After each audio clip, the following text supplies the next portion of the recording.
Human beings basically try to do two things at the same time. On one hand, we want to be able to look in the mirror and feel good about ourselves.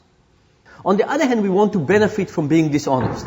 Now you could say you could do one or the other. You can either look at yourself as honest or you could benefit from dishonesty. You can't do both.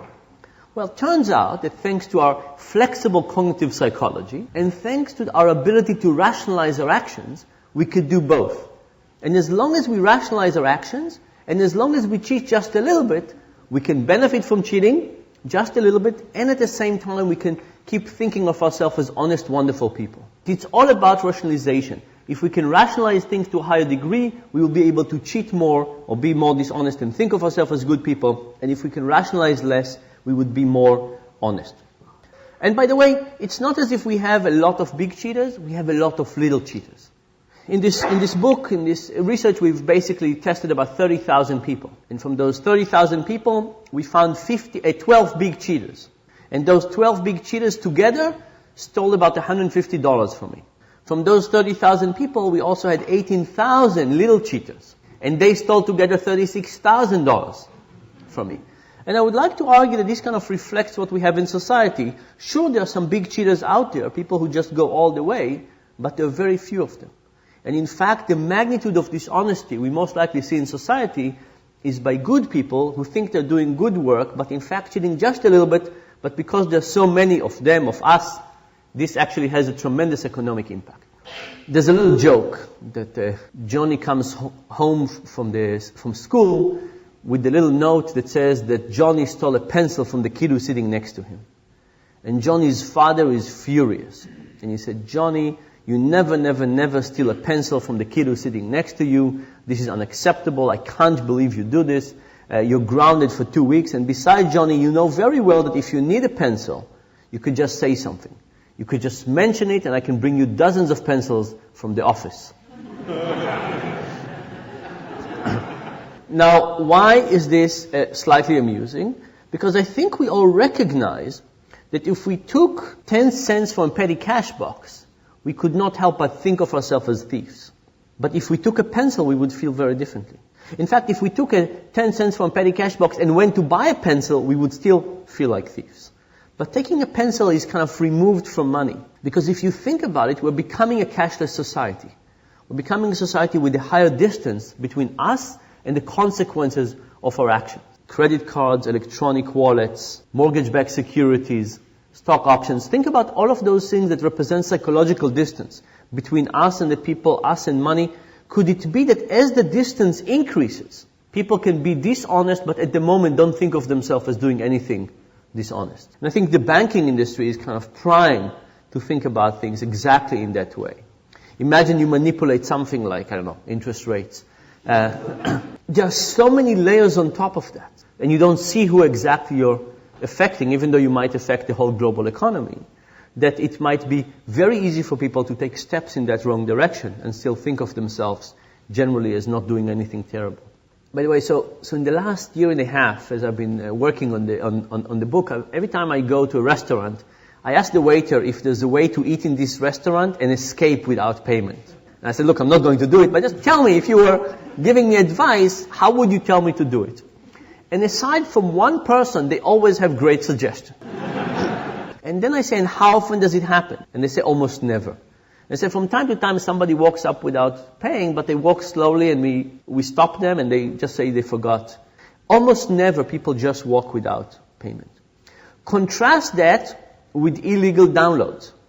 My book that came out about a month ago, in the first 2 days was downloaded 20,000 times from some website. It's kind of ironic. A book on cheating was... But if you talk to young people, virtually all of them have illegal music on their computers and nobody feels bad about it. In fact, one young guy recently, we talked about it, he stood up, he said, "Excuse me, I don't think this is wrong." He said, "Musicians want their music to be heard. That's what they wrote it for. And label companies are evil." And he said, "Besides, I was not going to buy this music anyway, so I'm not hurting anybody. And everybody is doing it." Right? So this guy, in fact, if you listen to him, he was not downloading illegal stuff. He was fighting for freedom. Right? He was promoting the world, making it a better place. An amazing level of rationalization that you couldn't do in a restaurant. You can't go and say to yourself, oh, you know what, chefs really want their food to be eaten. And it's really owned by a conglomerate that is really not that good. And some things lend themselves to a much higher degree to rationalization, some things are much harder. So we talked about what gets people to cheat more. What would get people to cheat less? What would get rationalization to go down? To kind of scrutinize their own actions. Being reminded of values. Yeah, we've done that in a couple of ways, and it's really quite, I think, optimistic. We went to UCLA, Los Angeles, and we asked about 500 students to try and recall the 10 Commandments. But after trying to recall the 10 Commandments, when we gave them the same opportunity to be dishonest, nobody was dishonest. In fact, even when we take self-declared atheists and we ask them to swear on the Bible, and we give them a chance to cheat, they don't cheat. So this suggests that there is something about reminders that the moment we think about morality, even if it's not our own moral code, all of a sudden we are kind of supervising ourselves to a higher degree. We're more thoughtful about our own actions, and as a consequence, we let ourselves get away with less activities. We also looked at the Catholic confession. We went to talk to Catholic priests, and we said, from an economic perspective, we don't understand confession. Please explain it to us. They said, if you can confess and be absolved, shouldn't you cheat more? Shouldn't you cheat on the way to confession? The priest said no. So here are 3 theories how confession might work. One theory is that you think to yourself, I want to rob this convenience store, but I'll have to confess. It will be unpleasant, the priest will think badly of me, and this added cost makes the whole thing not worthwhile. We don't find any evidence for that. Another possibility is like the 10 Commandments experiment I told you about. You come out of confession and you feel good and wonderful about yourself, and for a little while longer, you want to keep that feeling of being good. We find some evidence for this. But the most interesting version is the following. When we give people hundreds of opportunities to steal and to cheat over time, what we find is that people are slightly dishonest, balancing, feeling good about myself, cheating a little bit, feeling good, cheating a little bit. And then at some point, many people switch and start cheating all the time. And we call this switching point the what the hell effect. It turns out we don't have to be 100% good to think of ourselves as good. But if at some point you don't think of yourself as good, you might as well enjoy it. And many people, by the way, report this same thing with diets. You start a strict diet and then you violate your diet and you say, today I'm not dieting, I might as well have a burger and some fries, I'll start tomorrow, next Monday or next month. Now if people cheat a lot all the time, why would they ever stop? Why would you ever stop? If you think you're going to hell in the Catholic version, why would you ever stop? In fact, the Catholic confession might have actually stumbled on this. This might be a really good idea, that if you are cheating a lot, maybe you need to be able to open a new page. So we did these experiments. We do a non-Catholic kind of confession. People cheat a little bit, they cheat a lot. We give them a chance to say what they have done badly. We give them a chance to ask for forgiveness from whatever spirits they believe in. What happens after those 2 actions together? Cheating goes down. Opening a new page does seem to be very successful. And this, by the way, I think is something that religion figured out, and the question is, how do we put it into civic society?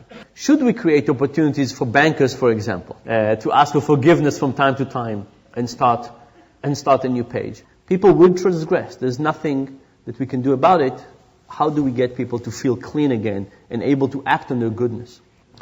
Let me just summarize with the following. If you think about it, this is really, the whole thing is a question of conflicts of interest.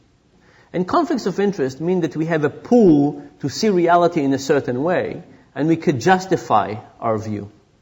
Imagine that you like a particular soccer team, and you go to a game and the referee calls a call against your team. Is there any way but for you to think the referee is evil, vicious, stupid, blind, something like that? Of course not. You can't help but having your motivation influence how you see reality.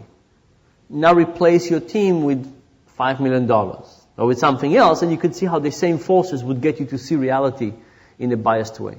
So imagine you were a banker, and imagine that I paid you $5 million a year to view mortgage-backed security as a good product.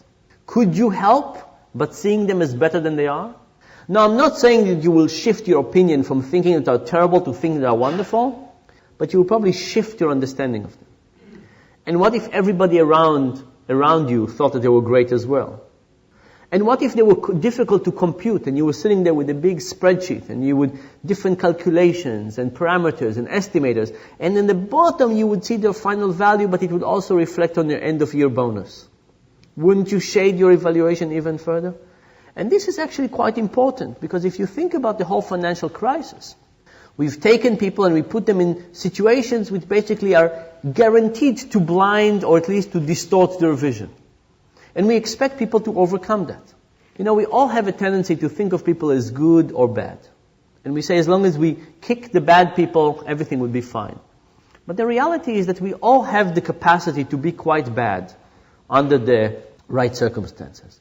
And I think in banking we've created the right circumstances for everybody to misbehave.